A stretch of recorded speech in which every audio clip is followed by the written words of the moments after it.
permanente de Mercociudades.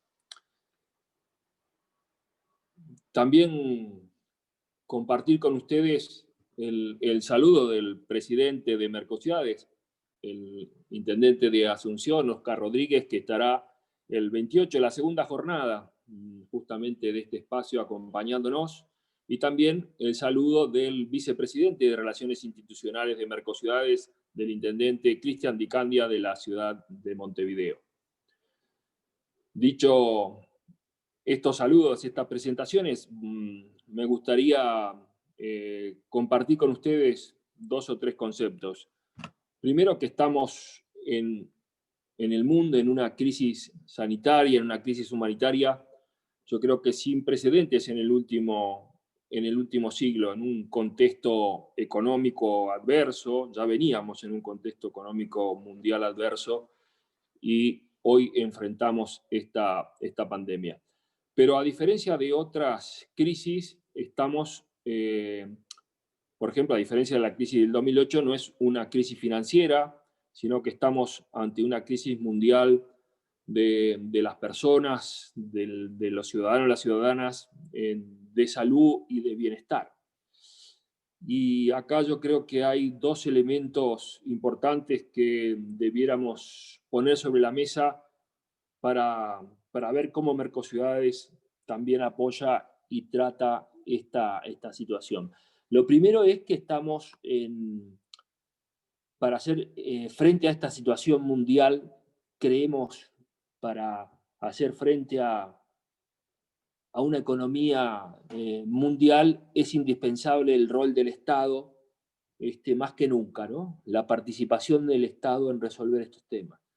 Y no como salvador, sino que efectivamente como articulador, como gestor, como volcar la balanza en este sentido de atender a los más vulnerables en este sentido.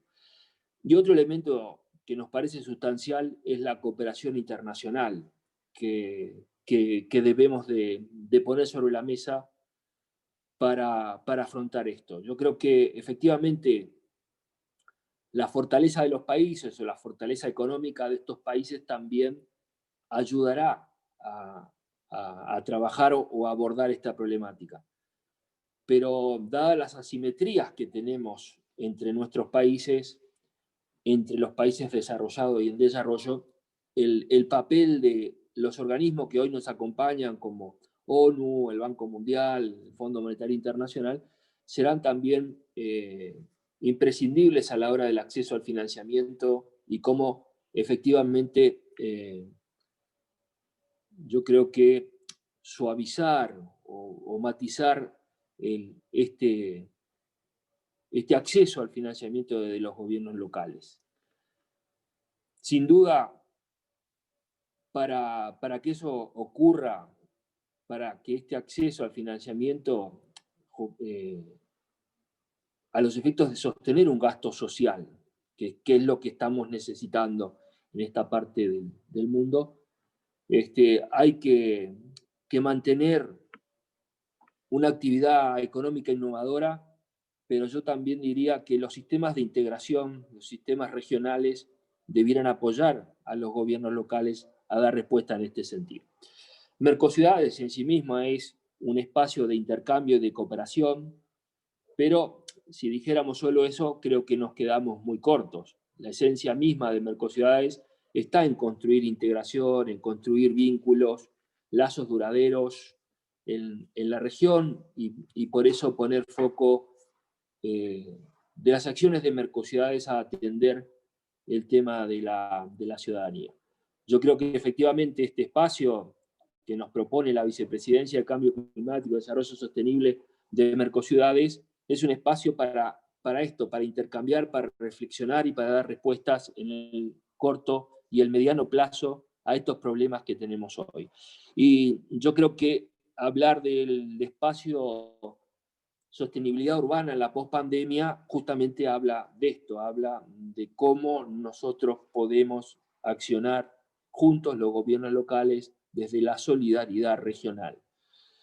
La Escuela de Resiliencia que hablaba Roberto Devoto habla justamente de esto, de trabajar en forma conjunta para dar respuestas en este sentido.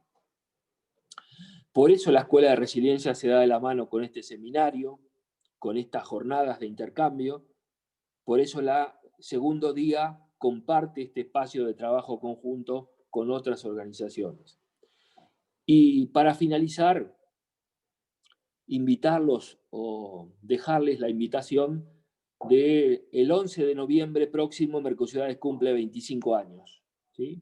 Y entonces vamos a celebrarlos, vamos a celebrar esos 25 años de alguna manera e invitarlos efectivamente a que los celebren con nosotros.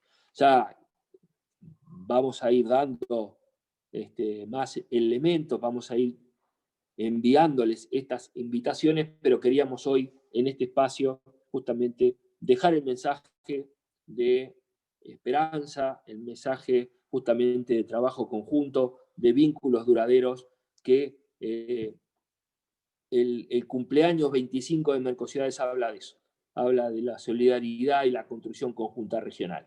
Así que Roberto, muchas gracias, vamos a estar acompañando todos estos días el seminario, y felicitaciones a quienes han efectivamente propuesto esta participación. Muchas gracias. Gracias a vos, Jorge, gracias a vos, y haces honor a la parte permanente de la Secretaría Técnica, porque permanentemente están atrás nuestro apoyándonos, colaborando, y nos sentimos todos realmente contenidos. Así que gracias, muchas gracias a vos. Quiero aclarar que todas las dudas que vayan teniendo, las preguntas, las vayamos canalizando a través del chat de Zoom. Así las tenemos centralizadas y no se nos van perdiendo en el avance de la jornada, ¿sí? Así estamos debidamente organizados y podemos contestar todas y cada una de las preguntas y dudas que vayan surgiendo.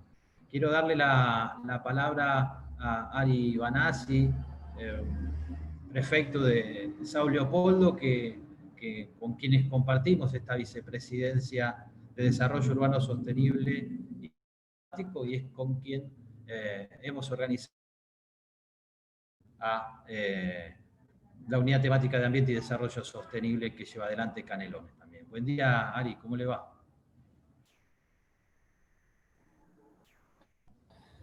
Bom dia, Roberto Devoto. É um prazer estar aqui nessa nossa plenária, nessa plataforma. E também quero cumprimentar o Jorge Rodrigues, meu amigo, que abordou o tema anteriormente. Queria cumprimentar a todos e a todas que nos acompanham aqui nessa grande discussão de um tema estratégico, estrutural das nossas cidades, dos nossos países. E acredito que este fórum, né, esta articulação regional pode nos ajudar em muito nos avanços, né, além de troca de experiência, mas também uma energia, uma força coletiva na busca de soluções para os problemas de nossas cidades, que sempre são estruturais e muito profundos. Nós estamos no Brasil em pleno processo eleitoral, faltam 26 dias para as eleições municipais, das intendências, onde mais de 5.500 municípios terão novos intendentes a partir do dia 1º de janeiro de 2021. Portanto, nós estamos disputando o processo eleitoral aqui para a renovação do nosso mandato e estamos contando e trabalhando para que a gente possa renovar o mandato para continuar nessa articulação regional, jogando também parte das nossas energias, né, na construção desse Fórum Latino-Americano aqui do Mercocidades, que sempre foi um espaço muito importante para a cidade de São Leopoldo. Sobre o tema colocado e o seminário de hoje e amanhã, também está participando aqui comigo aqui da cidade, o nosso secretário de Relações Internacionais, o Pedro Vasconcelos, e a Ana Paula Scherer, que são as duas pessoas que acompanham esse debate comigo desde o início de 2017. Acredito, Roberto, que o tema desenvolvimento econômico pós-pandemia é um tema que nos provoca e também nos traz, né, boas expectativas para o futuro. Eu acho que uma pandemia deste tamanho que enfrentou o mundo e que enfrentamos todos nós, nos nossos países, também nos levou a buscar novas alternativas e um novo olhar sobre as cidades, sobre a saúde pública e sobre o papel, né, do desenvolvimento econômico. Nós, no Brasil, com todas as dificuldades que temos, né, tendo um governo central que não estruturou ao enfrentamento dessa pandemia, tendo hoje mais de 155 mil mortos no nosso país, né? Os municípios e estados tiveram que buscar alternativas, soluções e organizações estratégicas a partir dos seus conceitos, valores e da sua estrutura pública de saúde, mas nos ensinou também que temos possibilidades de avançar numa relação solidária, na busca, né, de alternativas com o nosso setor produtivo, mas também na afirmação das políticas públicas de saúde. No Brasil, a saúde pública, o SUS, saiu muito mais fortalecido. Mostrou que a saúde pública tem um papel estratégico e que foi o que salvou milhares de vidas e protegeu a população, principalmente de baixa renda e que vive nas periferias das nossas cidades. Foi o SUS. Foi esse sistema público que o país tem hoje e que é alojado hoje, inclusive, para o setor privado, para o setor produtivo, que foi o que protegeu e deu condições para que a saúde, que nós pudéssemos evitar um número maior de óbitos e um número maior, né, de pessoas que podiam ter perdido a vida. Esse foi um primeiro elemento. É o fortalecimento da saúde pública e o papel da saúde pública universal que nós temos no país hoje, né? Mesmo contra a ideia de um setor privado ou contra a ideia dos governantes que achavam, no passado recente, que isso devia ser diminuído, o seu papel e também a sua importância. O segundo elemento também é que conseguimos identificar, a partir da nossa cidade, quais são os elementos, né, da economia mundial que terá um papel preponderante no próximo período. Nós aqui na nossa região, na nossa cidade, né, identificamos que são 3 fatores que terão um papel preponderante na recuperação econômica da nossa região, nossa cidade, mas também do ponto de vista mundial. O primeiro é o tema tecnologia, né, que acho que é um elemento que veio e tem um novo papel no ponto de vista da geração de emprego, distribuição de renda e também um papel de ampliar a capacidade de interlocução com a sociedade, mas de inovação tecnológica.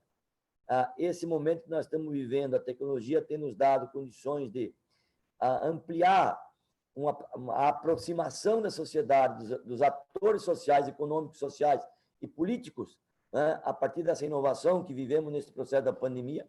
Então, é um elemento que vamos ter agora, no próximo período, de muita produção tecnológica, de muita inovação e de geração de emprego, na nossa opinião, de mais qualidade e também de uma remuneração maior e também de diminuição de custeio para os nossos municípios, buscando essas novas ferramentas que surgiram no processo da pandemia.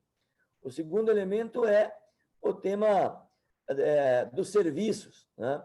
Há um processo gigantesco, né, do novo papel do serviço na economia mundial, que é o entregador, que é o Uber, que é, enfim, uma série de elementos inovadores da economia que estão possibilitando uma inclusão de setores importantes, embora a precarização desse serviço, desses atores na economia, mas mas são fundamentais, são muito importantes nesse momento estratégico e que nós, em cidades, nós, estados, precisamos pensar melhor como trabalhar, como incluí-los e como valorizar esse setor. Há um desafio muito grande, tanto do ponto de vista institucional, do ponto de vista legal e da formalidade ou não, mas desse setor que é um setor muito pesado e que se transformou num grande elemento na conjuntura nacional da economia, da política e da política social, que é a prestação de serviço.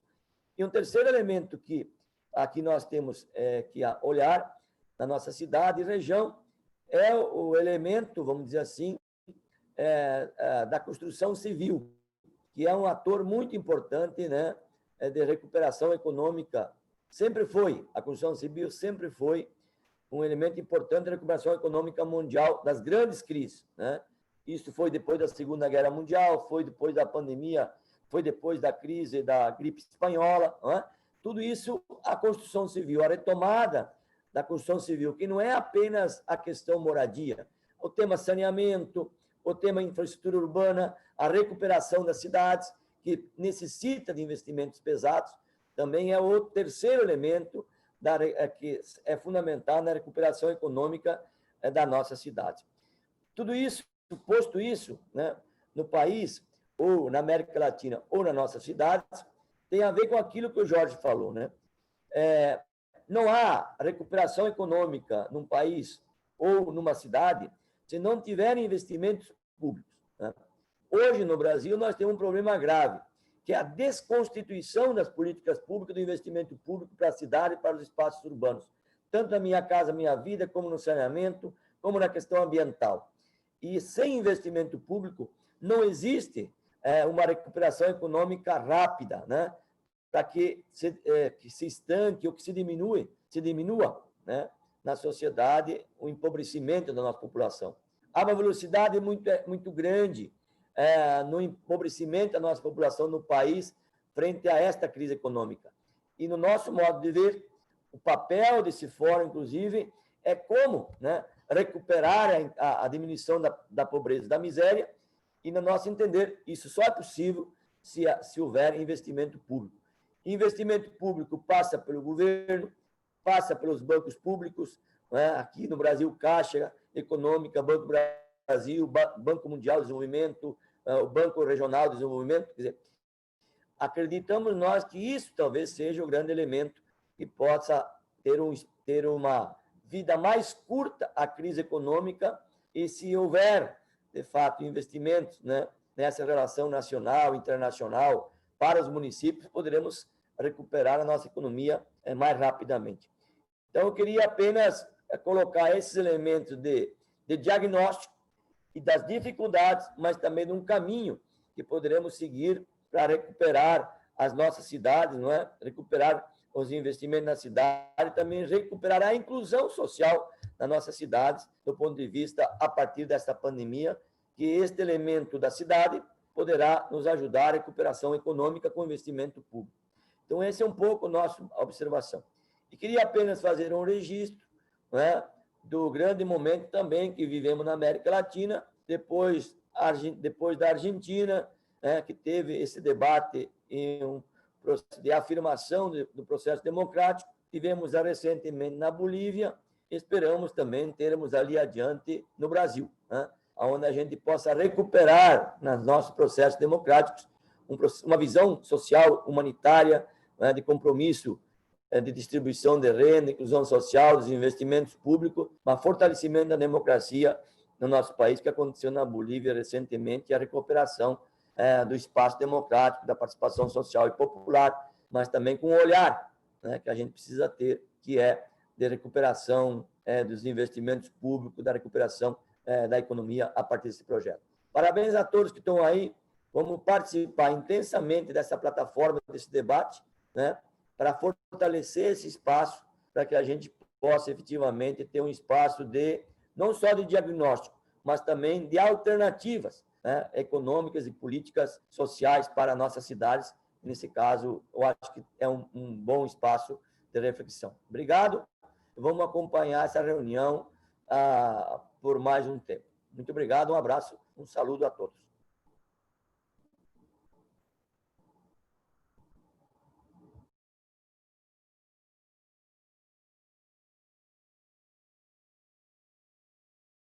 Muchísimas gracias, prefecto. Vamos a darle paso al inicio de este seminario, presentando a Firdaus Osidum, que muy gentilmente ocupará en el orden de prelación a Roy Chiti, que evidentemente tendrá algún problema de conectividad, y que nos va a presentar, va a ser la presentación del trabajo de coordinación de CGLU para la coherencia global local en la dinámica climática y en el marco del Pacto Global de Alcaldes para el Clima. Muchísimas gracias por la participación, Firdaus. Bienvenida.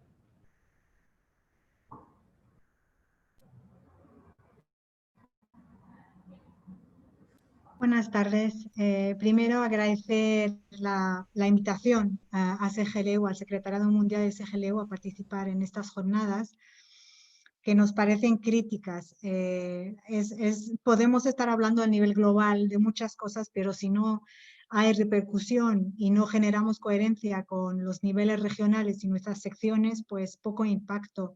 No tenemos todo el impacto que queremos al nivel local. Entonces, muchísimas gracias y felicidades. Me gustaría compartir con vosotros un trabajo que estamos haciendo con todas las secciones regionales de CGLU en el marco del trabajo de la dinámica climática. Quisiera además hacer una pequeña introducción sobre cómo desde CGLU vemos el reto climático antes de presentarlo para dar el marco a este proyecto.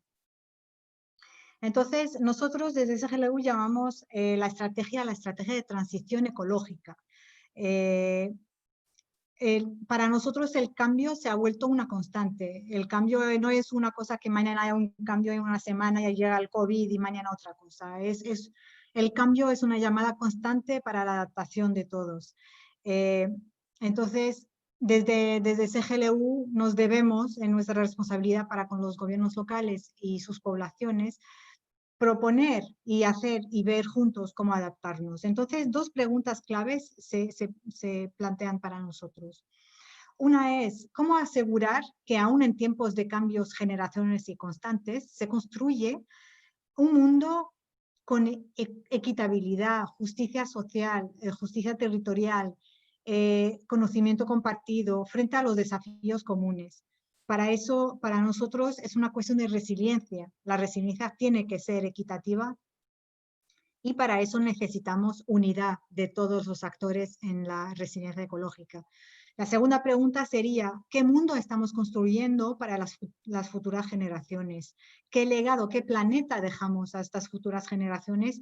Y creo que dentro del marco de la crisis sanitaria que hemos vivido, que hemos visto el potencial global y unificador que ha tenido, creo que es la pregunta que se ha planteado para todos. Y para eso nosotros pensamos que se necesita un cambio sistémico, una transformación profunda de nuestro modelo de vivir el planeta. Tres grandes criterios entran en estos sistemas. La naturaleza y nuestra manera de acercar la naturaleza. Hablamos de ecosistemas, de recursos naturales, de cómo está nuestro nivel de respeto de la naturaleza. Y creo que Latinoamérica tiene mucho que aprender al resto del mundo, porque entre el Pachamama y la vida que tiene los recursos naturales en Latinoamérica, y he tenido el lujo de poder encontrármelos y vivirlos de esa manera, yo creo que el mundo tiene que aprender mucho de Latinoamérica en ese sentido. Otro sistema que habría que cruzar con los demás es el modo de vivir del ser humano y su lugar en este ecosistema. Hablamos de gobernanza y de sus políticas, de modelos de vida, de la ciudadanía, pero también de paradigmas de cómo consumimos y cómo producimos. Y el tercer sistema sería la producción urbana, que es el gran impacto y generador multiplicador de impactos también, como la movilidad, etcétera, de la producción urbana. Hablamos de energías renovables, de equilibrios rural-urbanos, de sistemas de alimentación y, claro, de la construcción, que es uno de los primeros ejes de financiamiento que se están produciendo. Unos conceptos bases desde la estrategia de CGLU. Uno es que la resiliencia y el clima hoy son un desafío de la humanidad y tiene que ser tomado como tal y acercado como tal. Desde CGLU hemos votado y validado la Declaración de la Humanidad en el Congreso de Durban en noviembre del año pasado. Y para nosotros es una manera de tomar nuestra responsabilidad de red global, de poder cubrir todos los territorios posibles y asegurar que damos un derecho a las futuras generaciones de vivir un planeta más sano y más vivible. Y es un derecho que nos van a hacer, o sea, volverán hacia nosotros diciendo, sabíais y no habéis tomado las buenas decisiones. Y eso es una cosa que no podemos permitir. El segundo concepto sería la resiliencia como construida a través de la transición ecológica. Asegurarnos desde la red global de que todos los segmentos necesarios en este tema están cubiertos y por su membresía, y escuchar a las voces. El tercer concepto sería la acción. Para nosotros, sincronizar los esfuerzos y la acción de los socios es clave para tener un impacto importante a nivel global y que se pueda monitorear. Para eso, el trabajo colectivo en conjunto y dentro del marco de la Global Task Force es muy importante. En cuarto está la institucionalización del concepto de transversalidad. Y creo que el prefecto de Sao Leopoldo que habló justo antes lo comentó. Es el hecho de poder hacer de una agenda de las instituciones y de los gobiernos locales un tema transversal. La resiliencia y la transición ecológica tienen que ser transversales a todas las agendas y en eso estamos trabajando desde CGLU. Y luego el último punto sería la implementación sistémica de la agenda. No solamente para decir vamos a implementar un ODS o otro, sino que tenemos que pensarlo como una implementación para la transformación de modelos de vida y de desarrollo.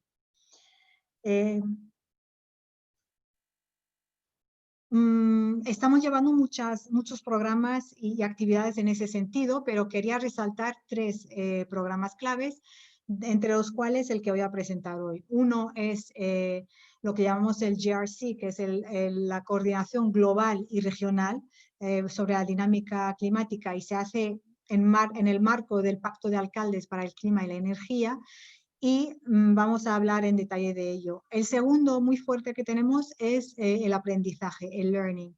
Es para enmarcar los esfuerzos continuos de CGLU de conectar las agendas globales con las realidades locales y facilitar el aprendizaje entre ciudades. Y para eso tenemos un nuevo módulo de formación sobre la resiliencia que hemos pensado transversal también. Una nueva herramienta que ponemos a disposición de las secciones y de los gobiernos locales para fortalecer las capacidades y dar más conciencia sobre la construcción de resiliencia y lo que se necesita. Y en tercero, comentar, claro, que siempre es bueno para nosotros escuchar las voces locales y las iniciativas diversas a través de lo que se está haciendo. Rápidamente, hablaba de transversalidad. El módulo de resiliencia va no solamente de la agenda de desastres y resiliencia, sino que también pasa por los acuerdos de París y acaba por el decálogo. Y eso es muy importante. En CGLU hemos sacado el decálogo como principios de poder actuar tras el COVID, dentro del marco de las crisis generadas por el COVID. El proyecto de coordinación, en detalle ahora, es un proyecto, es muy importante saber que es trilateral. Se está desarrollando junto con nuestros socios que son ICLEI y en el marco del Pacto Global de Alcaldes. Hay que saber que la plataforma del Pacto Global de Alcaldes es una plataforma que los fundadores, las instituciones fundadoras, como son CGLU, ICLEI, SIFOCHI y otras, pues están llevando a cabo las dinámicas, ahí es donde están llevando a cabo las dinámicas climáticas de advocacy y de acción también. Es un trabajo que está fomentado por Bloomberg Philanthropies y por el hecho de pasar por el Pacto Global de Alcaldes. Y su objetivo principal es generar una coherencia. Para nosotros, estaba hablando antes de sincronización, no se puede hacer si no estamos sincronizados no solamente a nivel de los esfuerzos globales, sino también a nivel de los secretariados globales y las regiones, y localmente también. Para nosotros es más que un proyecto, es una dinámica en construcción en realidad, porque para una dinámica común se necesita un objetivo común, con especificidades locales y regionales, claro. Pero tenemos que ser conscientes todos de que estamos mirando todos el mismo eje, que es la resiliencia del planeta y luchar contra el cambio climático y la emergencia climática. Para nosotros es muy importante tener un compromiso colectivo de todos y para eso las secciones son clave. Tener un lenguaje común, tener una metodología común y claro, juntarnos alrededor de desafíos comunes, como son las estrategias, la comunicación, el acceso a fondos, justo lo estaba diciendo el prefecto antes, definir actividades comunes, generar sincronizaciones y claro, mejorar la interacción, hacerla más fluida entre las dinámicas globales y locales a través de las regiones. Este proyecto se basa en los objetivos de mapeo global. Necesitamos desde CGLU saber cuáles son las prioridades políticas en términos de clima para poder hacerlas subir a nivel global y compartir luego a nivel de todo el sistema de Naciones Unidas y con nuestros interlocutores internacionales. También uno de los objetivos es el protocolo de coordinación entre los secretarios globales y regionales. Ahora lo vamos a comentar y la definición de un plan de trabajo. Pero lo más importante de este proyecto, y por eso hablaba de dinámica en construcción, es que es una metodología de co-creación, de cogeneración y de definición colectiva del protocolo y de talleres regionales, de definir cuál es la estrategia que queremos desde los gobiernos locales y regionales en Latinoamérica y Caribe para el clima.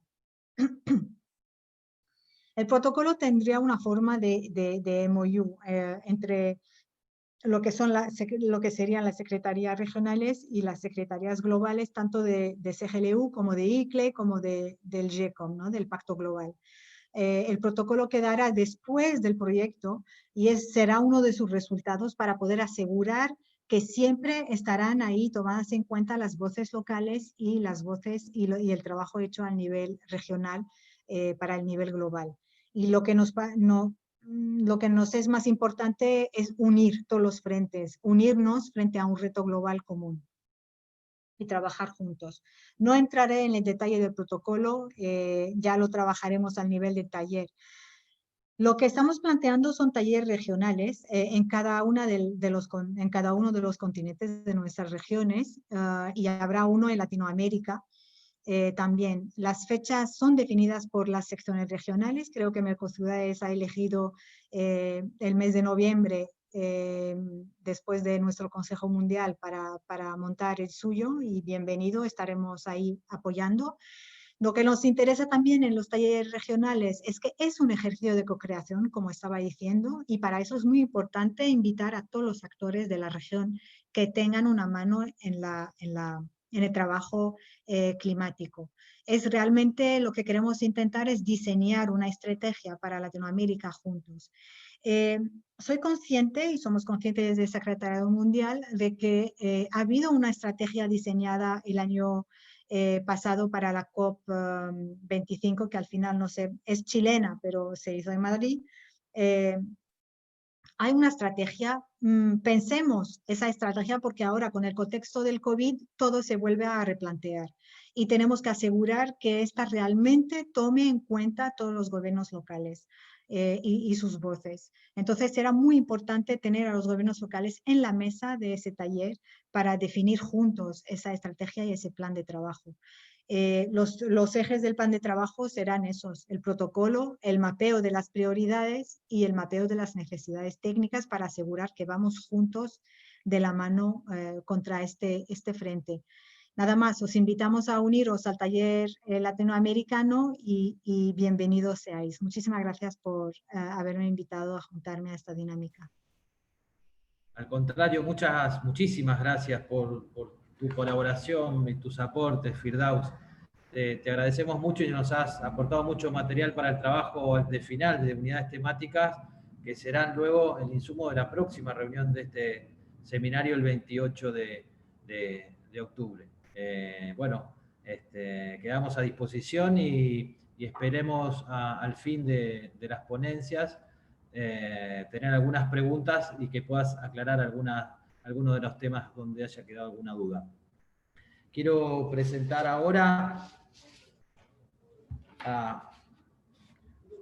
la presentación del programa. Ahora sí, Roy, ¿me puedes escuchar, Roy? Sí, Roberto, buenos días. Buenos a ti días. y a todos y a todas.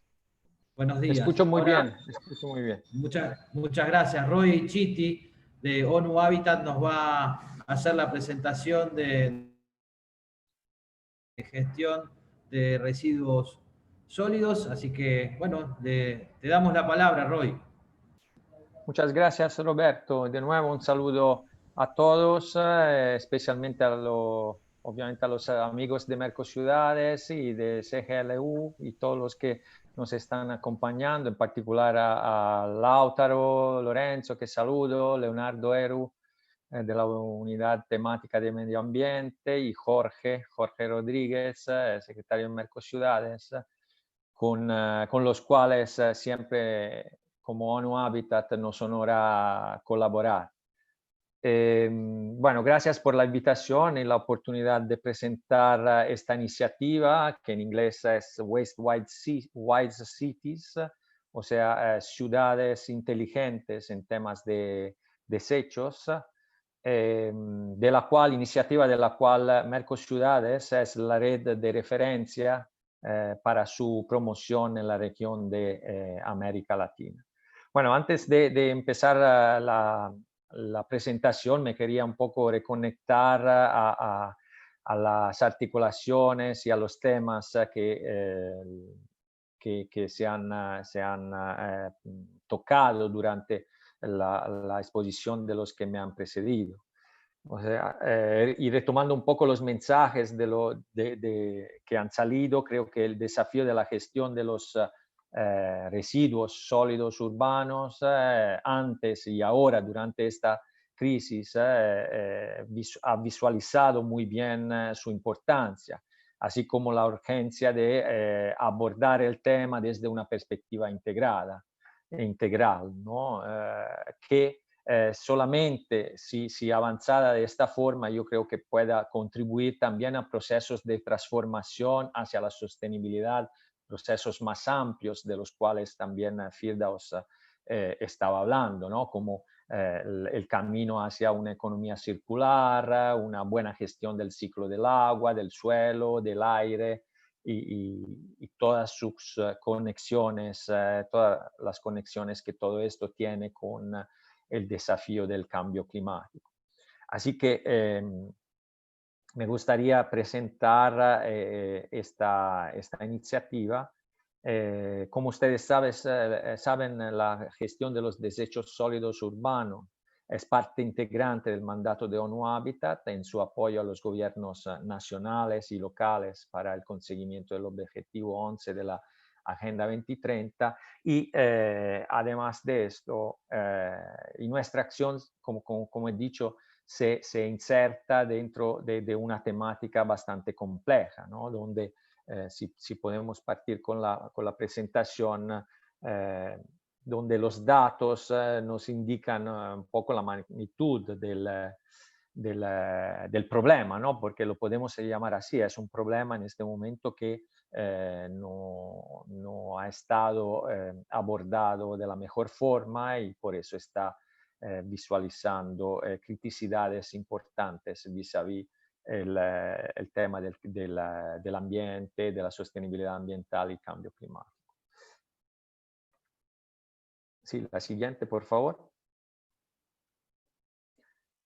La siguiente, sí, que hay más datos ahí.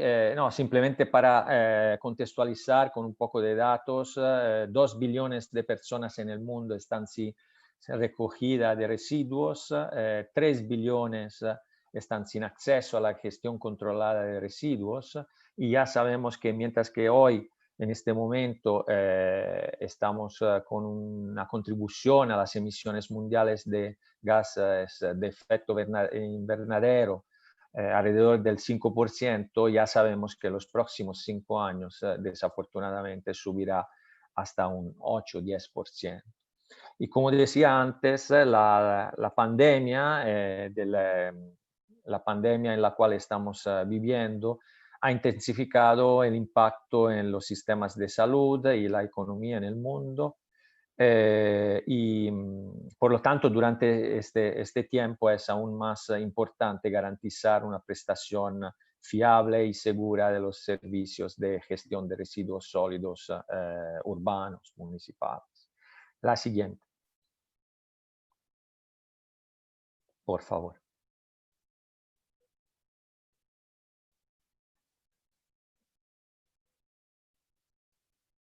Sí, creo que hay una secuencia de una más.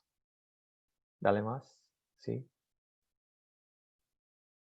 Bueno, la iniciativa Waste Wide Cities surgió en el año 2018 durante las celebraciones en octubre, como en el mes en el cual estamos en este momento, en el octubre urbano, fue la celebración del World Habitat Day, el Día Mundial de la Ciudad, del Hábitat. El tema principal de ese año era exactamente la gestión, ¿no?, de los residuos sólidos urbanos. Por lo tanto, se empezó con un llamado, con un llamado internacional, un llamado a la acción y la promoción de esta campaña para movilizar el interés y las acciones hacia la resolución de este tema tan importante para la sostenibilidad de las ciudades. Entonces, digamos, la iniciativa se basa en estas cuatro dimensiones principales, o sea, la dimensión de intercambio de conocimientos y buenas prácticas, datos sobre residuos y monitoreo de estos datos y de los avances, apoyo, asistencia técnica y conocimiento, educación sobre estos temas, y luego, como cuarta dimensión, la financiación de proyectos y sostenibilidad y rentabilidad financiera. Los cuatro objetivos son la disminución de la generación de residuos, mejoramiento de la recolección de los residuos y mejor gestión controlada, aumento de reciclaje de materiales adecuados y gestión mejorada de los desechos peligrosos. Aquí ven los principios clave de esta campaña a la cual se están uniendo más de 170 ciudades, y son 12 principios clave que parten desde la evaluación de la cantidad, del tipo de residuo, la mejora de la recolección, garantizar una eliminación ambientalmente segura, promover las 5 Rs, empoderar y trabajar con diferentes stakeholders, establecer también mejores condiciones de trabajo para los recicladores, ¿no?, que sabemos que en muchos países se quedan dentro de un contexto informal y aún donde tienen un poquito de protección social, digamos, sus condiciones no siempre son las más adecuadas. Luego, aprender de otros sobre tecnologías innovadoras, formular planes, diseñar incentivos y repensar también los residuos desde una perspectiva, digamos, de valorizar el residuo hasta el último paso, donde de verdad se llega al material que no tiene otra opción que ser digamos, dispuesto, ¿no? La revisión periódica de los avances, y todo esto en un contexto de contribución al camino hacia el conseguimiento de los ODS y de la nueva agenda urbana. Entonces tenemos la siguiente, por favor, creo. Entonces, sí, tenemos 170 ciudades que han suscrito estos principios en todas las regiones del mundo. y que están colaborando con ONU Habitat en esta fase de promoción, pero también de implementación de acciones concretas. La siguiente, por favor. Bueno, aquí ven las 20 ciudades que se han seleccionado para un challenge. O sea, dentro de la iniciativa hay este ejercicio que va a durar 2 años hasta el final de 2021 y donde estas ciudades se han vinculado al cambio que se prevé dentro de esta iniciativa y se dividen en ciudades que quieren hacer este cambio y que vienen apoyadas por otras ciudades que en la mayoría de los casos tienen más capacidad, más herramienta ya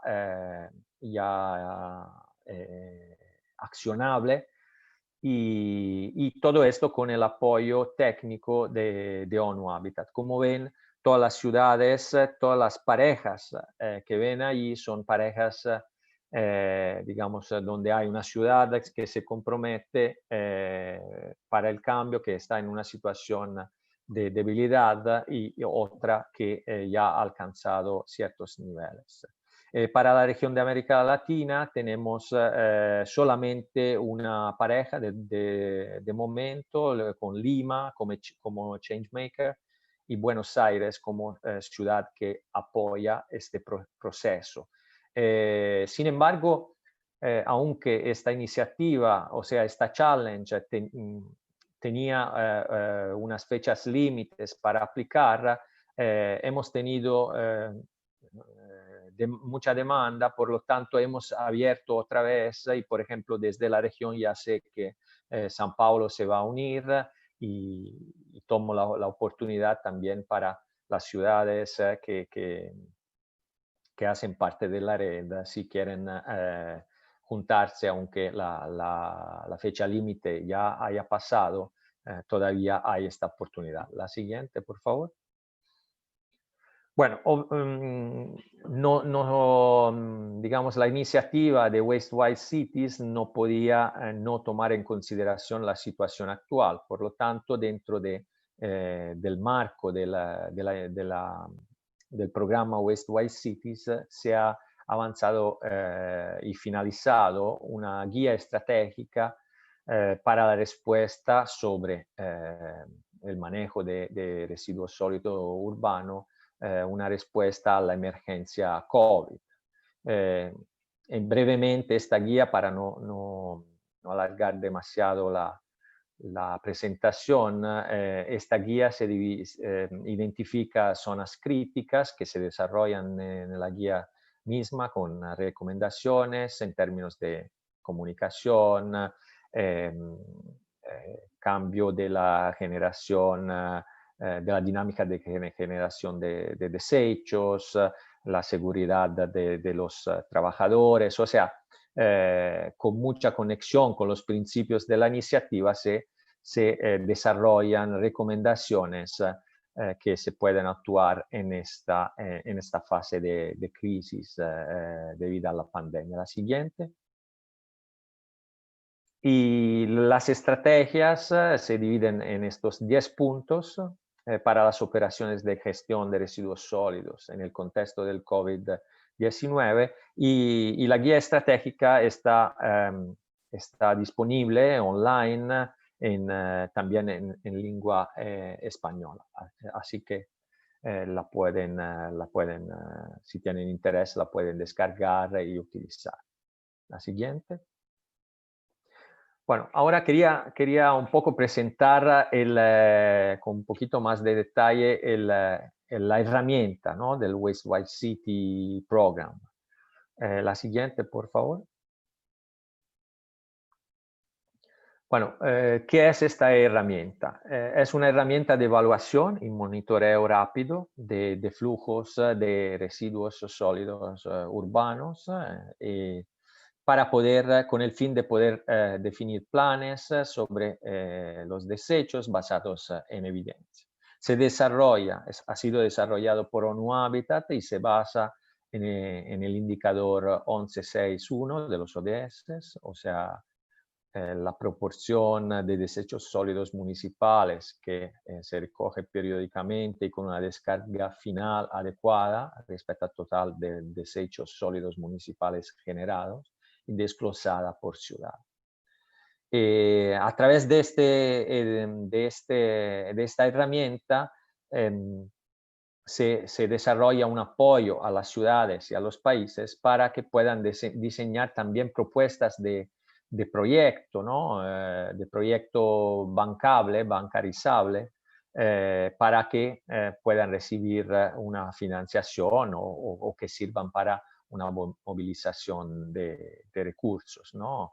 Y sobre todo, esto no lo he dicho al principio, es una herramienta que pueden utilizar todos los países. Sabemos que no todos los países, no todas las ciudades están con el mismo nivel de avance en este sector y por lo tanto, digamos, la iniciativa, como verán, contempla una serie de fases que algunas ciudades seguramente pasarán más rápidamente que otras y llegarán más rápidamente a conclusiones efectivas. La siguiente.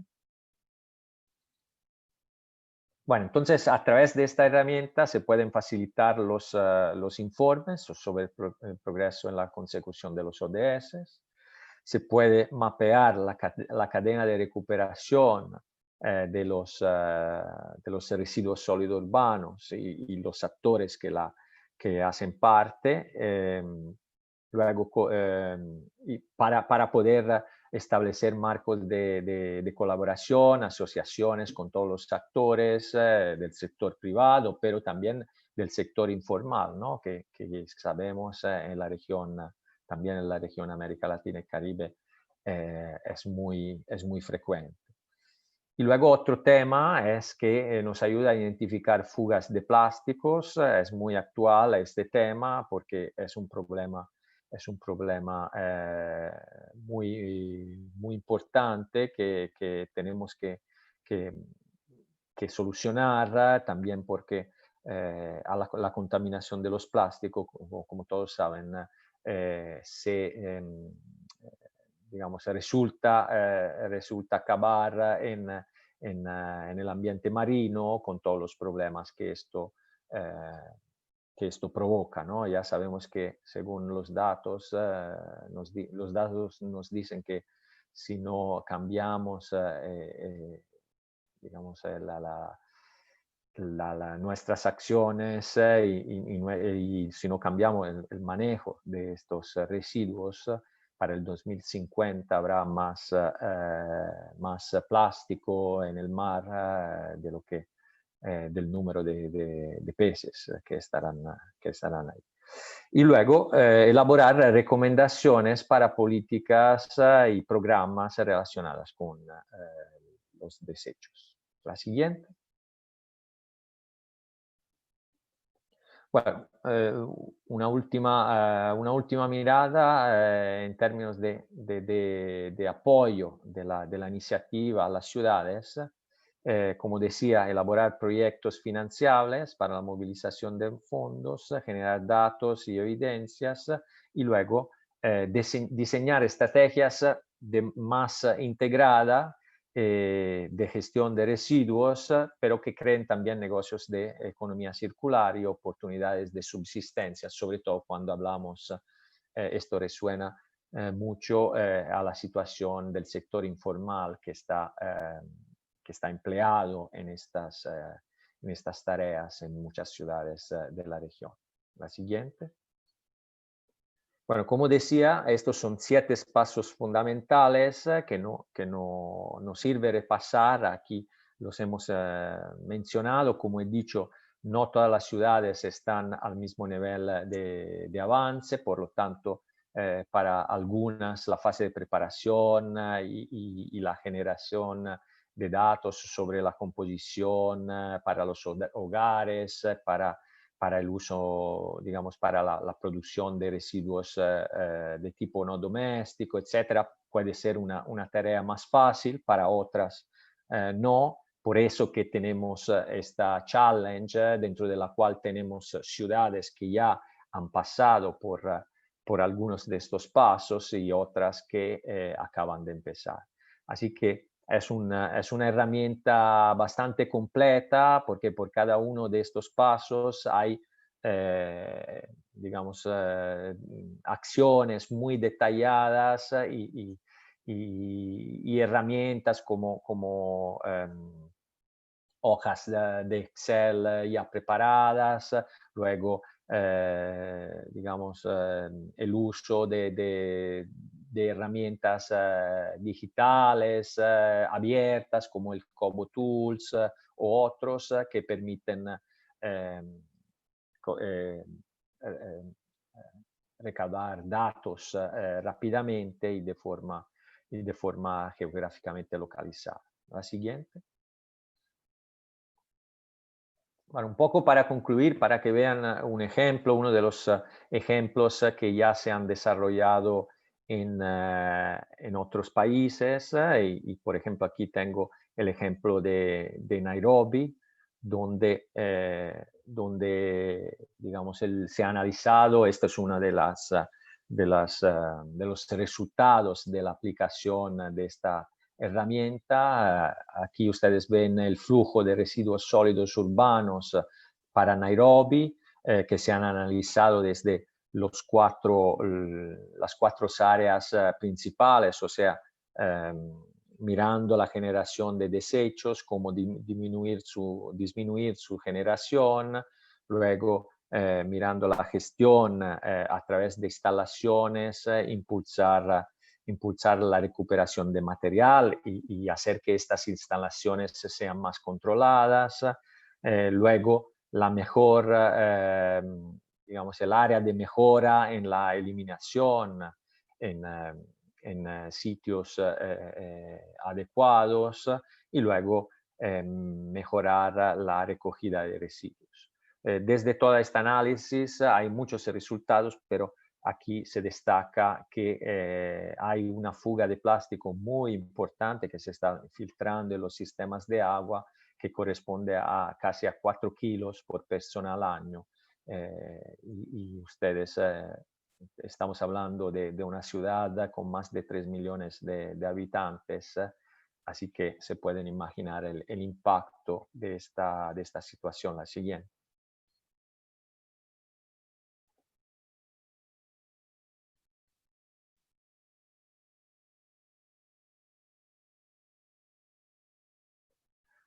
Bueno, un poco conectándose con esta fase de análisis, también en el caso de Nairobi se ha identificado un poco dónde queremos que el camino que la ciudad de Nairobi quiere hacer, y la verdad es que ya como resultado de este ejercicio se ha preparado un plan de acción que va del año 2020 al año 2022 para, digamos, atacar todas las áreas identificadas de debilidad. La siguiente. Sí, y se ha preparado también, así como estaba dentro de los objetivos de esta iniciativa, se ha preparado también una propuesta de proyecto ya bien definida que se está presentando a los donantes y a varias organizaciones para fomentar una movilización de los recursos necesarios.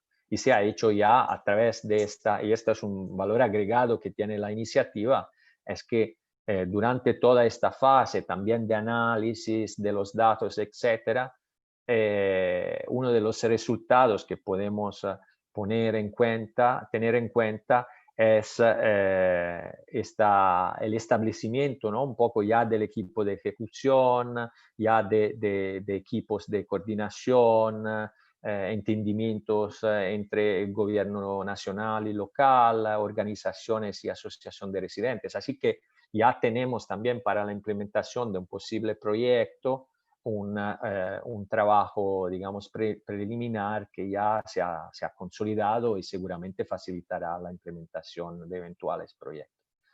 La siguiente, creo que estoy terminando.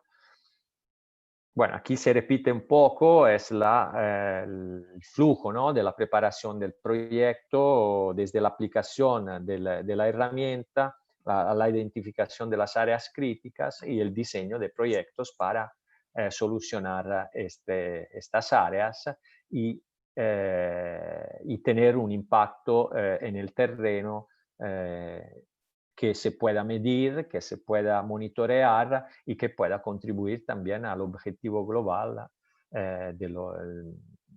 al objetivo de desarrollo sostenible, así como está en la Agenda 2030. Creo que sea la última.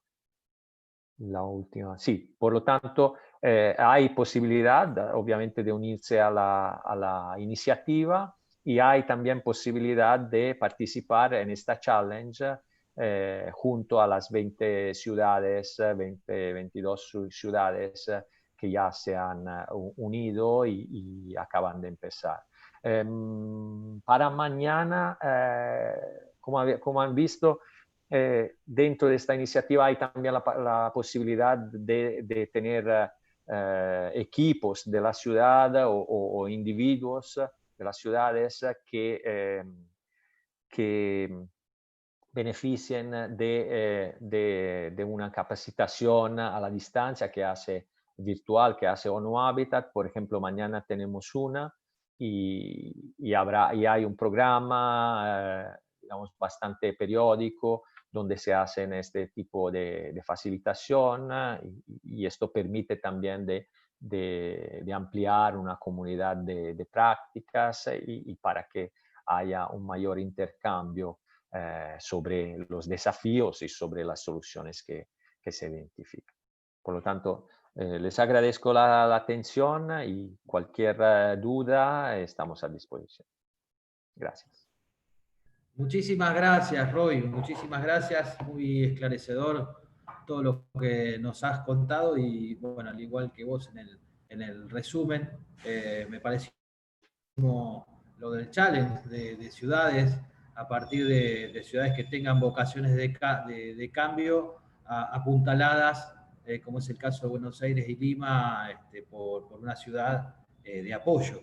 Y por el otro lado, bueno, la puesta a disposición y que tenemos algunas preguntas para hacerte, ni bien terminemos con las exposiciones, de algunas preguntas que han hecho los participantes y que me imagino nos podrás responder dentro de un rato. Bueno, ahora voy a presentar a Héctor Pogiese, que nos representa a Flaxo Argentina y nos viene a exponer sobre planeamiento estratégico de los gobiernos locales en el marco de la pospandemia. Te damos la bienvenida, Héctor. Buen día. Buenos días, muchas gracias por la invitación ahí de Mercociudades. Ya tuve oportunidad hace un par de años en el municipio de Esteban Echeverría de participar de una reunión de municipios por el tema ambiental de Mercociudades y siempre estamos atentos a ver cómo podemos contribuir con esta experiencia que desarrollan aquí en la región. Yo voy a aprovechar esta oportunidad que tengo para, en base a los objetivos de esta jornada, traerles algunos comentarios, ideas en torno a la cuestión, algunas reflexiones en torno a las teorías conceptuales en las que apoyamos nuestras prácticas y algunas expresiones muy concretas de prácticas que estamos desarrollando hoy que podrían ayudar a pensar ese tema, digamos, cómo encarar la planificación estratégica frente a la cuestión de la pospandemia, situación que debe ser pensada de la siguiente manera. Primero, la pandemia genera un efecto, podríamos decir, de parálisis, ¿no? Porque lo que hay que hacer es impedir el avance de la enfermedad y protegerse. De forma tal que eso supone que en lo inmediato hay como una situación de quietud, de baja de las actividades y de las interrelaciones. Es como una paradoja, ¿no? Cuando más necesitamos interrelacionarnos de una forma intensa, la ciudadanía y los gobiernos, para resolver los problemas, es cuando justamente no podemos hacerlo, ¿no? Y la otra idea que quería colocar de entrada es también la idea de la pospandemia, en el sentido de que debiéramos pensar la pospandemia desde la pandemia. ¿Esto qué quiere decir? No hay forma de resolver lo que hay que atender después, cuando la pandemia haya pasado, si no empezamos a practicar hoy lo que vamos a necesitar después para enfrentar esa situación. Porque si no, cuando lleguemos a esa situación vamos a estar de nuevo en cero. Cuando digo estar de nuevo en cero, me refiero a que de hábito los gobiernos municipales, provinciales y nacionales se encuentran casi en cero cuando tienen que enfrentar situaciones como estas que tenemos hoy. La pandemia, por supuesto, esta es muy particular, ya se habló de ella, digamos, es inesperada, no solo inesperada, sino su alcance, su magnitud mundial, en fin, es como no se puede hablar de antecedentes. Pero si pensamos que la pandemia es como una acción catastrófica de la naturaleza, ahí sí tenemos una larga experiencia en catástrofes en nuestra vida. Y la teoría de las catástrofes justamente nos encuentra con que, de hábito, los gobiernos no están preparados, y tampoco las ciudadanías, para eventos que no se sabe cuándo se van a producir. De hecho, la lógica de organización del Estado y su presupuesto es que se presupuesta lo que se va a gastar en el año siguiente. El plan que se hace es para el año siguiente. Y nadie hace un plan diciendo, para el año siguiente tengo que tener estos recursos para el evento catastrófico tal, porque claro, como no se sabe si se va a producir, no se puede presupuestar. Quiere decir que acá hay una contradicción fuerte en algo que debíamos estar muy preparados y que la estructura de nuestro pensamiento, de nuestra organización, no nos prepara, solo nos hace actuar en la emergencia. Ahí sí se opera cuando la catástrofe se produce, pero indudablemente los daños ya no son controlables, los riesgos no han sido evitados, etcétera, etcétera. Bien, aquí en esta cuestión de la teoría de las catástrofes, hay una cuestión que también es importante pensar. Ahí Noemí Klein en los últimos años ha escrito trabajos al respecto y ha verificado que el comportamiento global de los grandes inversores, de los grandes empresarios mundiales frente a las catástrofes, el tsunami y otras que son muy conocidas, son de un aprovechamiento de la catástrofe para multiplicar sus inversiones y ocupar las áreas que las catástrofes desalojan de ocupantes, trabajadores, etc. ¿sí? Es decir, donde había pescadores, habrá hoteles 5 estrellas y así sucesivamente. Quiere decir que si hay alguien que está preparado para intervenir después de las catástrofes, son justamente las grandes multinacionales, los grandes emprendedores, que son los que hacen los grandes negocios de la postcatástrofe. Asunto a tener muy en cuenta, porque si nosotros no estamos preparados, ellos sí están preparados. Y entonces el escenario va a ser distinto, con un actor muy activo y muy incisivo en sus inversiones, y unos gobiernos y unas sociedades que todavía no tienen un entramado para enfrentar ese tipo de situaciones. Después hay otra teoría, no solo la de las catástrofes, está también la teoría de las relocalizaciones. En algunos años que yo viví en Brasil, trabajé en los 80 en procesos de relocalización y de localización de favelas en el periodo de la apertura, previo a las elecciones legales que se hicieron en Brasil, y en esos momentos se discutió mucho estas teorías y después las hemos aplicado en Argentina y otros países. ¿Qué sucede cuando se hacen grandes proyectos de desarrollo, por ejemplo, para la producción de energía, o si hay que relocalizar una población urbana por una obra determinada? Eso se relocaliza compulsivamente. Y esa relocalización compulsiva genera en los grupos sociales lo que los antropólogos, Scudder, Patrick, hasta el argentino Bartolomé, han denominado estrés multidimensional de las relocalizaciones.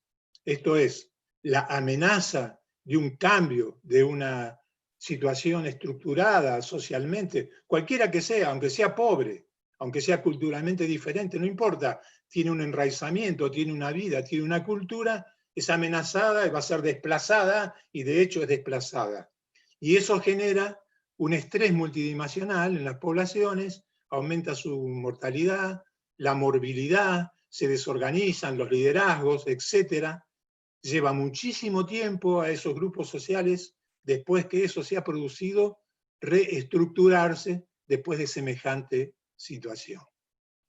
Quiere decir que también nuestras sociedades locales, después de una situación como esta que se va a seguir prolongando, de parálisis, de desorganización, de pérdida de empleo, de dificultades de todo tipo, social, en fin, todo lo que eso significa, recomponerse, siendo que es una situación para la que no se está entrenado ni para recibirla, ni para salir de ella.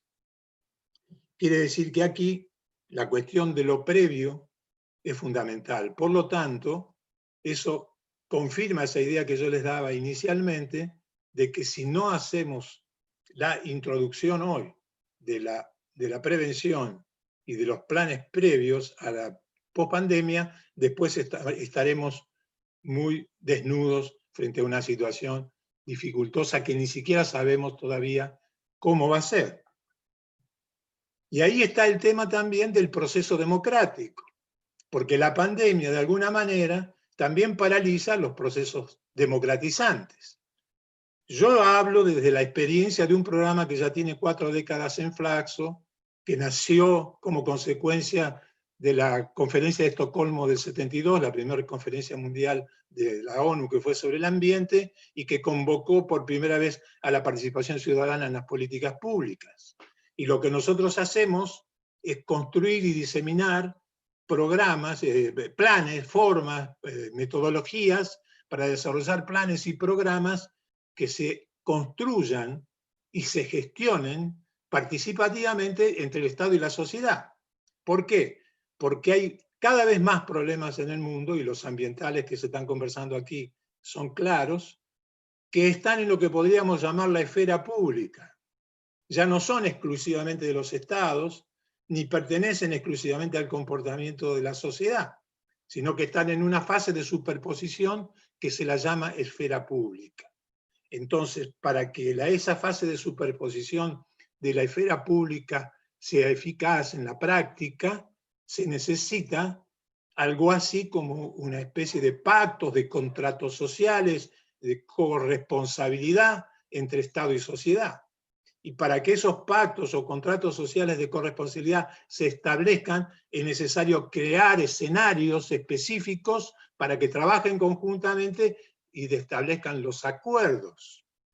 Se trata de pasar de una situación no donde el ciudadano vota y después reclama o espera por las soluciones, sino de una situación de mayor democracia en las decisiones, en la cual el Estado y la sociedad discuten la elaboración y la implementación de esas políticas públicas. Ahí se democratiza más la acción, porque no se esperan los años suficientes para los cambios de representantes, sino que los pactos de representación y las acciones de política pública se van actualizando porque el mundo y los problemas mundiales son cada vez más complejos y ellos se hacen todo el tiempo más actuales.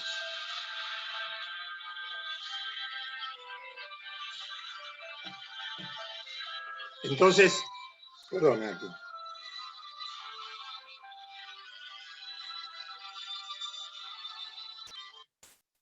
perdón, se hacen, esos pactos se necesitan hacer más actuales. Entonces, para eso se necesita un modo de planificar. Y ese modo de planificar es un modo en el cual se produce una relación de trabajo y no de presentación de proyectos que el otro va a revisar. Una forma de trabajar conjuntamente entre los decisores políticos, los técnicos del Estado y la ciudadanía y otros sectores como las universidades, de los sectores académicos, etc. Entonces ahí es necesario desarrollar ese tipo de prácticas. Nosotros venimos diseminando y impulsando una serie de prácticas en América Latina ya hace muchos años al respecto. Tenemos experiencia de haber ensayado todos esos métodos y se realizan en esa construcción de un vínculo en el cual se trabaja en conjunto. Es decir, se posibilita que se intercambien saberes y los argumentos y las racionalidades estén en juego y que haya un aprendizaje, inclusive ciudadano, de las dificultades de la política. Lo que construiría ciudadanía con una concepción democrática más desarrollada, ¿sí? Bien, entonces desde ese punto de vista, esa democracia participativa que se está ensayando, hasta los propios presupuestos participativos están en jaque en este momento, porque ¿cómo se pueden desarrollar si tienen que trabajar en conjunto estos actores y hay una parálisis, hay una imposibilidad de que se actúe? Quiere decir que ahí también estamos de alguna manera perdiendo todas las capacidades que habríamos desarrollado para enfrentar situaciones peligrosas como la de la pospandemia, simplemente porque ahora se congelan las actividades de construcción de colectivos, de construcción de tejido social, de relaciones entre sociedad y comunidad más activas y de corresponsabilidad. Ahí están en juego dos cuestiones. Una, que aparece entonces la virtualidad como una alternativa, porque es a través de sistemas como este que las personas podrían conectarse para intercambiar. Y nosotros decimos interconectarse también para producir trabajo. Y ahí está la idea del plan a través de la virtualidad. Y la otra cuestión que hay que discutir, que el plan a través de la virtualidad de un sector local para la pospandemia, hay que hacerlo haciendo un juego entre el presente y el futuro. Y ahí aparece la idea también de la prospectiva y sobre todo la de la utopística, por citar a Wallerstein, un autor hace poco fallecido que muchos de ustedes pueden conocer, que escribió un fantástico librito sobre la utopística, donde dice, señores, no se trata solo de tener utopías de cómo va a ser el mundo y correr atrás de ese horizonte, como Galeano dice, que se mueve todo el tiempo y nos mantiene activos, sino también qué construimos hoy como utopía realizada, como decía la brasilera Ana Torres Ribeiro. Entonces, ¿qué modo tenemos hoy de verificar en nuestra propia historia actual prácticas que de alguna manera son anticipatorias de la transformación futura? Y tenemos muchas que estamos haciendo hoy. Por ejemplo, las economías populares que se están practicando intensamente, las cooperativas, las otras formas de economía, la gestión asociada, la planificación esta que yo les estoy comentando, podrían ser formas anticipatorias del futuro. Pero para que sean futuro necesitamos practicarlas hoy, porque no hay futuro que se llegue si no se instala en una realidad presente alguna innovación de ese tipo. Por darle otro ejemplo, pueden ser los hospitales comunitarios en Estados Unidos, que no son ni privados ni públicos, pero que no trabajan con la obtención de renta.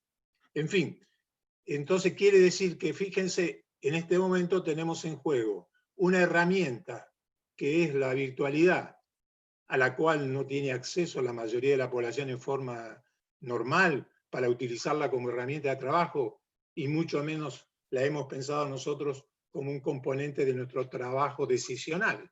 Lo vemos ahí para intercambio de ideas, para no perder las relaciones, pero no para trabajar. Y la otra cuestión es que tenemos que trabajar pensando hoy en el futuro y que eso es urgente.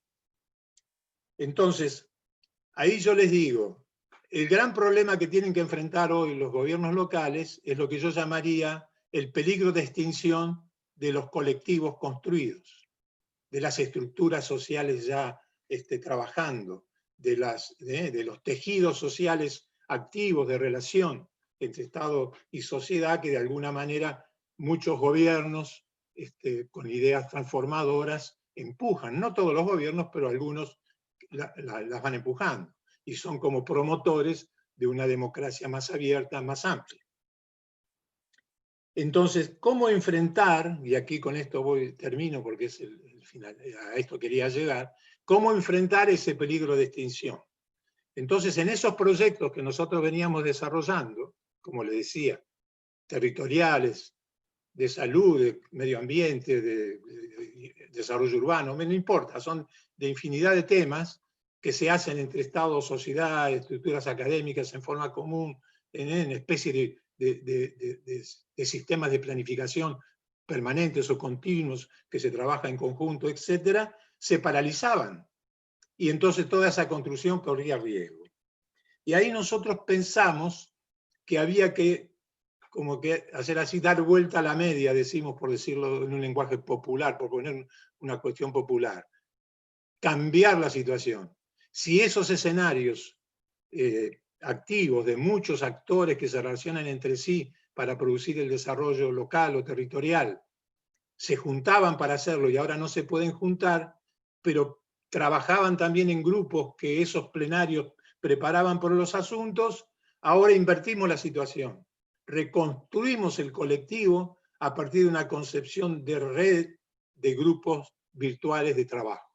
O sea, se reorganiza el sistema en base a pequeños grupos de trabajo hechos en forma virtual que se empiezan a relacionar entre sí, una medida que el sistema va creciendo, para ir posibilitando ampliar de nuevo ese colectivo, pero ahora en forma virtual, ensayando estas prácticas de utilizando estos sistemas para el trabajo conjunto entre sociedad, comunidad y Estado. Y entonces ahí hay los viejos grupos y los nuevos grupos. Por ejemplo, si antes se hacía tal actividad comunicacional, ahora hay que hacer una virtual, hay que desarrollar un grupo de desarrollo virtual, y así sucesivamente. Se van reorganizando esos grupos que como un ramo de flores se vinculan con el grupo organizador, y después empiezan a relacionarse entre sí, y después más adelante se relacionan de manera más intensa, etcétera, hasta que podamos llegar a formas más amplias.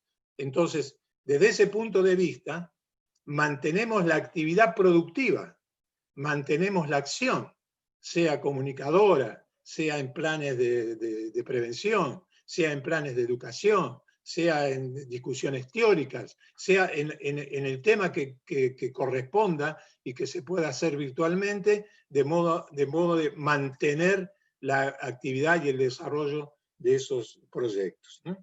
Quiere decir que aquí estaríamos al mismo tiempo manteniendo en vigor las prácticas de democracia participativa, estaríamos ensayando mecanismos para enfrentar la pospandemia, porque fíjense, la pospandemia casi seguro, en un escenario cualquiera que uno pueda ir pensando de futuro, ya no renunciaremos a tener prácticas virtuales porque las habremos incorporado como herramienta de trabajo. ¿Y qué peso tendrá en el futuro la relación democrática presencial y la tarea democrática de trabajo virtual?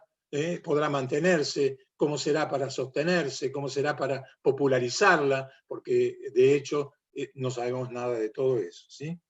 Entonces quiere decir que en este momento mi idea central es transmitirle que la situación del plan local para la pospandemia es un conjunto de cuestiones que tenemos que discutir en el presente, reorganizando las relaciones de trabajo y el intercambio entre sociedad y Estado y otros actores, anticipando con escenarios de futuro el debate, porque de esa manera vamos a poder colocar en el presente cosas que necesitamos que por los escenarios de futuro pensamos que serían probables para los intereses que tenemos, y si no los ponemos hoy en el presente no vamos a llegar a eso.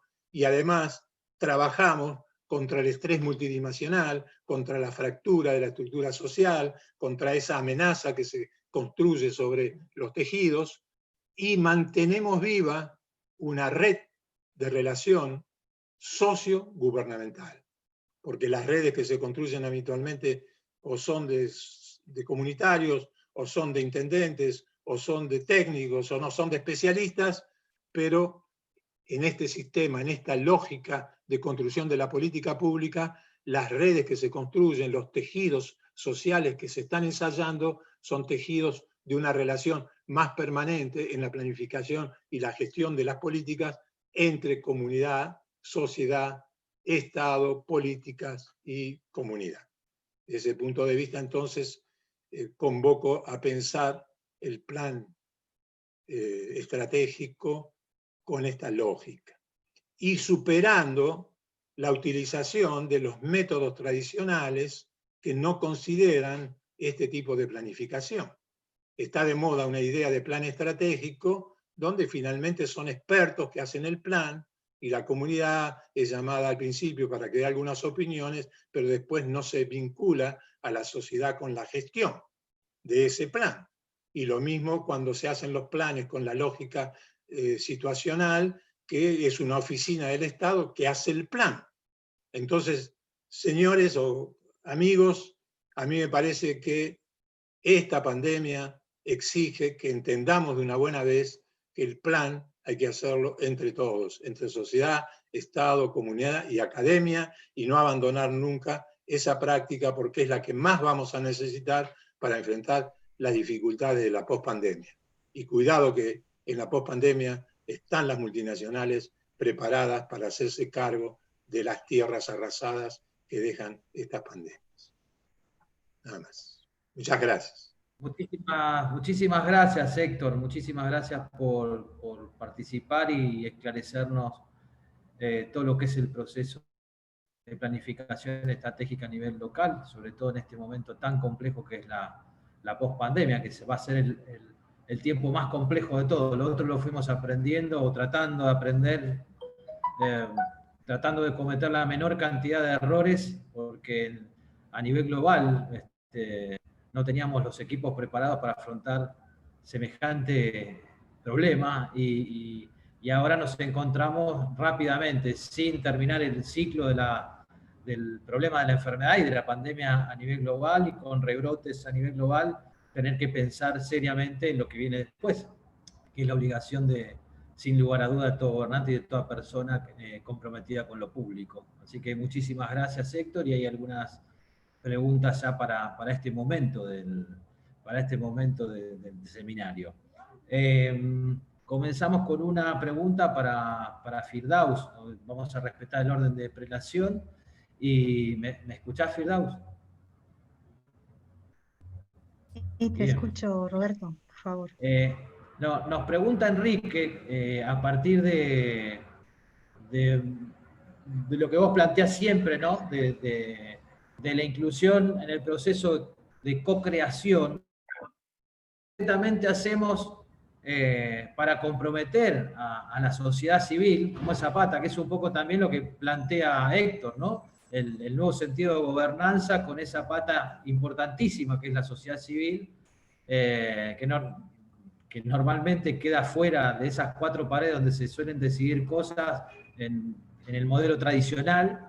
Pero ¿cómo hacemos en la práctica, concretamente? Héctor, después tiene una pregunta muy parecida que por ahí la pego y después voy a Roy, porque tienen que ver, tienen muchos puntos de contacto.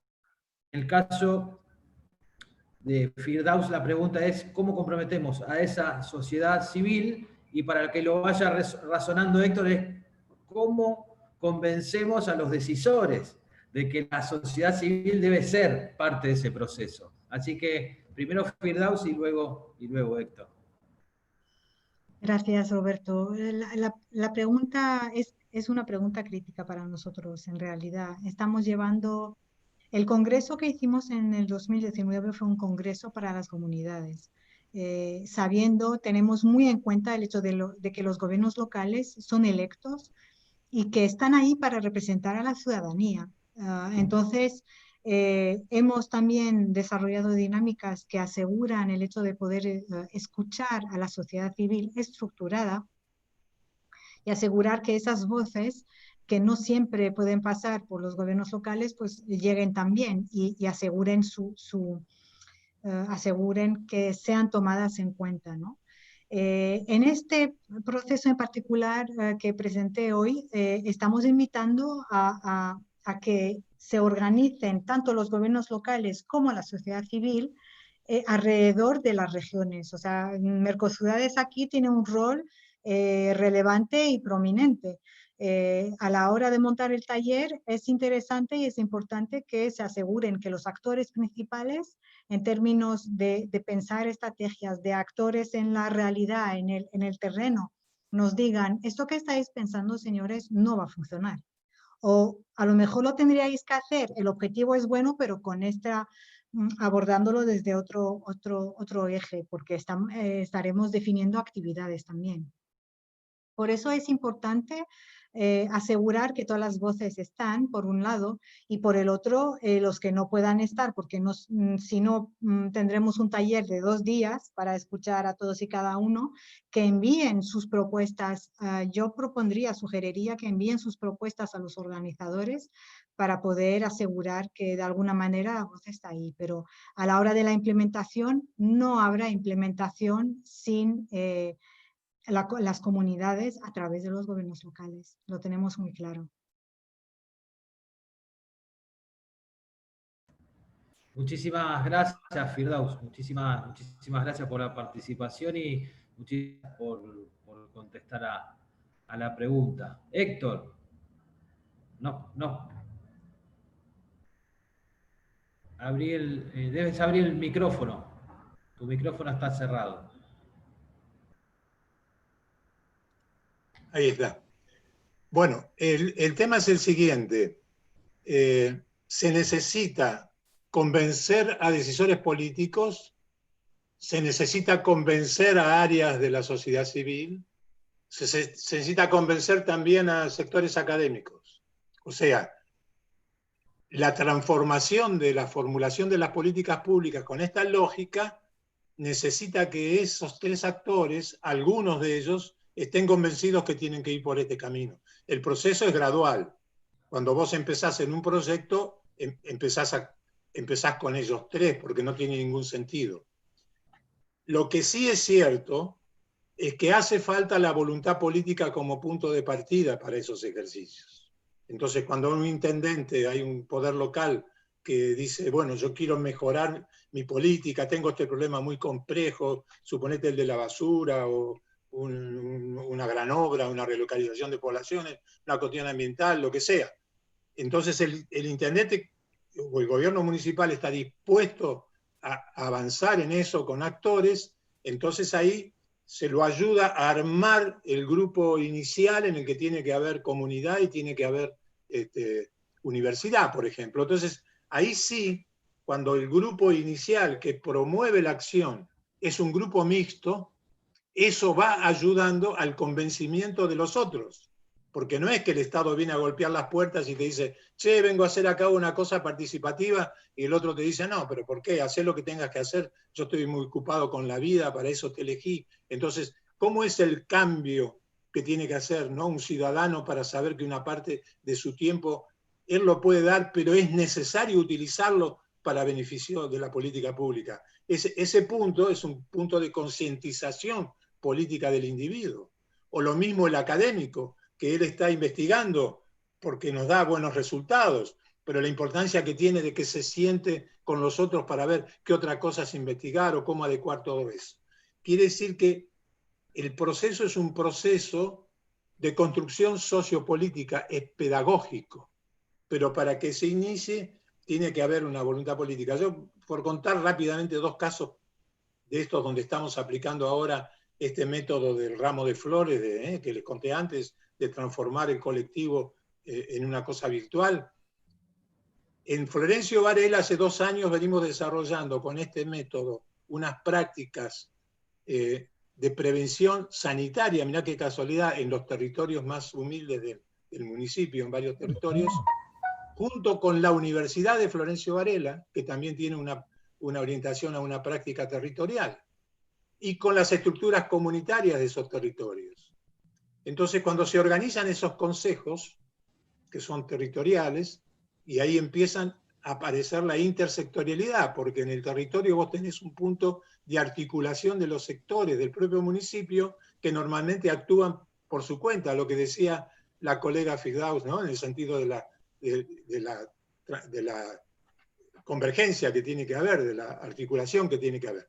Entonces ahí vos empezás a desarrollar una práctica territorial que tiene todos los componentes, porque tienen que articular los sectores entre sí, las disciplinas universitarias entre sí, las organizaciones comunitarias entre sí. No es que están todas, sino aquellas que están dispuestas a. Y entonces ese tejido que vas construyendo gana alianzas, gana simpatía, promueve transformaciones, entonces el otro lo quiere hacer. Es así, no hay transformación social que vos puedas hacer si no la practicás. Y no la podés practicar en el caso de políticas públicas si no hay una voluntad política expresa de que se quiere ir por ese camino. Y a partir de ahí convencer a todos, no a uno. Pero necesitas siempre un político medio convencido, por lo menos, que diga, a esto tengo que ir. Porque si él no tiene sentido el esfuerzo, claro. Sin duda tenemos mucho trabajo por hacer y hay que militar esta idea. Fundamentalmente llevarlo como lo estamos llevando de Mercociudades a todos los foros posibles y mostrarnos convencidos todos los días de que este es el camino. Con nosotros pueden contar para eso, ya categóricamente les digo. ¿Sí? Ya venimos trabajando, Héctor, ya venimos. Nos has recordado que nos has venido a dar una mano en unidad temática de medio ambiente, aquí has venido aquí a Esteban Echeverría. Sí. Y en eso estamos. Roy, a ver si nos está escuchando Roy, que tengo alguna pregunta. Ahí estamos. Sí, aquí estoy, Roberto. ¿Cómo estás, Roy? Tenemos algunas preguntas para ti. Fundamentalmente si están disponibles las herramientas, que creo que las has contestado por el chat, pero estaría bueno aclararlo en general. Sí, la herramienta está disponible y obviamente, como decía en el chat, hay también la posibilidad de tener un apoyo básico por parte de ONU Habitat a las ciudades que hacen, que piden, ¿no?, estas herramientas y sobre todo las que se unen a la iniciativa de Waste White Cities, que repito, hay diferentes niveles, o sea, adherir a la iniciativa significa simplemente acordar estos 12 principios que hay y no tiene ningún vínculo, digamos, ni estrechamente legal o financiero en este sentido. Así que alentaría a los que están interesados en adherir para poder aprovechar no solamente de la herramienta, sino del apoyo y de las oportunidades que brinda ONU Habitat en el utilizo, ¿no?, de esta herramienta y con todo lo que concierne y que he intentado visualizar antes en la presentación. Y luego hay el tema de la challenge. El tema de la challenge, allí hay sí una cuota que hay que poner de recursos, que son $25,000 para los change makers, mientras que las ciudades que apoyan en realidad, digamos, ponen ellas a disposición su conocimiento y digamos, el staff, un mínimo nivel de equipo que pueden tener en los diferentes departamentos, pero no tienen que aportar recursos financieros. Entonces, para sintetizar, Valeria Torres nos preguntaba desde Santa Fe cuáles eran los pasos a seguir, los requerimientos, lo puede encontrar en la página de ONU Habitat, ¿verdad? Sí. En la página de ONU Habitat, Waste White Cities, allí encuentran todo. Muy bien. Y después tenemos otra pregunta de Merci Urbano, que nos pregunta si la propuesta de WWC incluye incorporación de procesos educativos y ambientales y diagnósticos participativos, o sea, si la herramienta en sí está contenido en la herramienta, o si deben ser iniciativas de los distintos países o estados. Mira, la herramienta tiene estos componentes bien desarrollados en todos los particulares y como decía antes, hay países, países y ciudades sobre todo que a lo mejor pueden evitar algunos pasos porque la información ya está, ya han testado mecanismos participativos que ya les funcionan, etcétera. Así que, o sea, no es prescriptiva la herramienta, ¿no? O sea, es bastante flexible para poder alinearse al nivel de avance que puede haber una ciudad con respecto a otra. Pero sí que tiene todo, incluye todo. Muchísimas gracias, Roy, Héctor, Firdaus. Si tienen algo más que les haya quedado, algo más que nos quieran entregar. Estas han sido las preguntas que nos han llegado a través del chat y de manera privada. Si tienen alguna cosa más que les haya quedado en el tintero, es el momento de decirlas o saludarnos.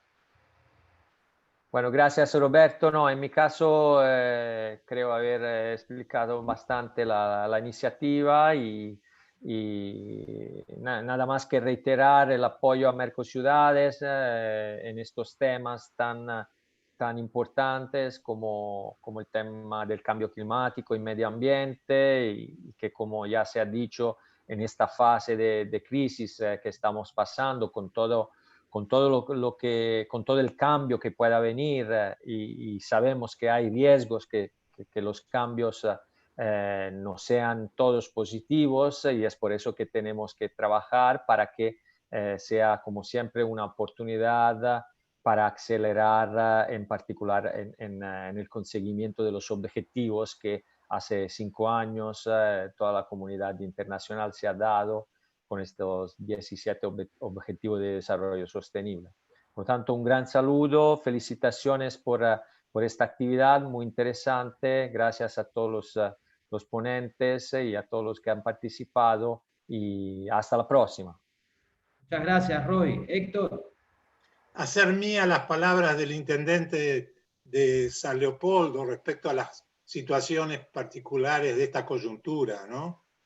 Vientos de transformación democrática y de recuperación popular está habiendo en América Latina, y entonces creo que ustedes desde los municipios deberían prestar atención a fondo a eso y hacer más fuertes las relaciones de proyectos articulados entre los propios municipios de las naciones, ¿no? Muchas gracias, Héctor. Firdaus. Roberto, de verdad felicitar a todos los ponentes, ha sido muy interesante. A mí me encanta cuando salgo de sesiones con mucho material que me llevo conmigo y este ha sido el caso hoy, ha sido muy interesante. A mí me gustaría felicitar especialmente nuestra sección Mercociudades porque el planteamiento que está haciendo de clima y resiliencia es el mismo que tenemos a nivel global, pero es el único continente que lo plantea de esta forma tan fuerte y creo que viene de la cultura y de las raíces de Latinoamérica. Y yo creo que el mundo tendría que escuchar más esta manera de hacer las cosas y para ello estamos a disposición de nuestra sección, claro. Recordar también el hecho de que no se puede hacer sin la política a través de los gobiernos locales y cuando hablamos de sensibilizar, tenemos que sensibilizar a todos los ciudadanos, también los que son decidores, como decía Héctor. Todos somos ciudadanos y todos tenemos nuestra responsabilidad al nivel que nos toca y tenemos que responsabilizarnos y actuar. Muchas gracias por todo. Gracias a vos y a ustedes, Firdaus. Muchísimas gracias. Quedan algunas expresiones que han quedado plasmadas en el chat. Dice Sabrina Crobeto, muy interesante, Héctor, y es sin duda necesario el reforzamiento del tejido social y la relación sociogubernamental en el proceso. María Paz Gutiérrez nos dice, muy buenas las 3 presentaciones, interesante la distinción de Héctor entre establecer un vínculo para planificar y presentar proyectos, y creemos que es fundamental avanzar hacia esas prácticas e internalizarlas del presente y para el futuro. Edgar Pacheco nos dice, muy buenos días, soy Edgar Pacheco, director de Investigación e Información Municipal del Gobierno Autónomo Municipal de La Paz, Bolivia, y que estaba conectado y que le resultaba interesante, bueno, todo este seminario que va concluyendo en su primera etapa. Quiero, antes de pedirle, por favor, a Jorge Rodríguez que le ponga el moño a esta primera jornada, que tengan a mano todas las personas que se hayan inscrito para las sesiones privadas de la unidad temática de ambiente, de planificación estratégica y la de desarrollo urbano, puesto que luego de que Jorge dé por cerrada esta parte abierta, vamos a pasar a sesionar las distintas unidades temáticas con todo este material y este insumo que vamos a tener que procesar y que seguramente estará pasado en blanco para la próxima jornada del 28 de octubre en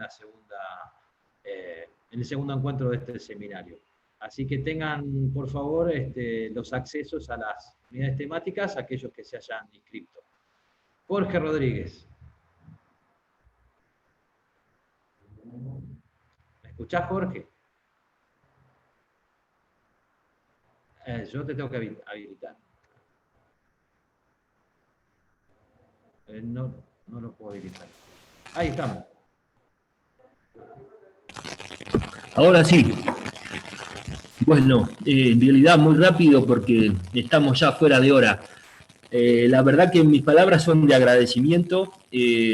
Muchas veces en estos cuadraditos somos caras visibles, algunos, pero detrás de estas pantallas, de estas caras, hay equipos que trabajan y que sostienen lo que hoy decía Firdao, decía Héctor, o decía Roy. Efectivamente, este trabajo sostenido en la región se da por el compromiso de los gobiernos locales, de los miembros de Mercociudades, pero principalmente por las personas, por los gobiernos locales que ponen esos equipos a disposición de este proyecto en el cual creemos todos juntos y en el cual estamos empeñados, sea la gran palabra de América Latina en estos espacios. Gracias por acompañarnos, gracias a la Vicepresidencia de Cambio Climático, Desarrollo Sostenible de Mercociudades, a la unidad temática, a todos quienes han estado hoy. Seguimos el jueves que viene en esta innovación de un seminario con una semana en el medio y trabajando justamente en la Escuela de Resiliencia. Así que un abrazo a todas y todos por haber estado acá y un grande gracias. Muchísimas gracias a todos y a todas. Y bueno, aquellos que se hayan inscrito en las distintas unidades temáticas, nos van a acompañar Elida Peirano en la unidad temática de ambiente, en planificación estratégica Patricia Mancuello y Pedro Vasconcelos a lo propio en desarrollo urbano. Con esto damos por terminada esta primera etapa del seminario y seguiremos trabajando de manera individual en las unidades temáticas. Tengan buenos días y nos encontramos la semana siguiente. Gracias.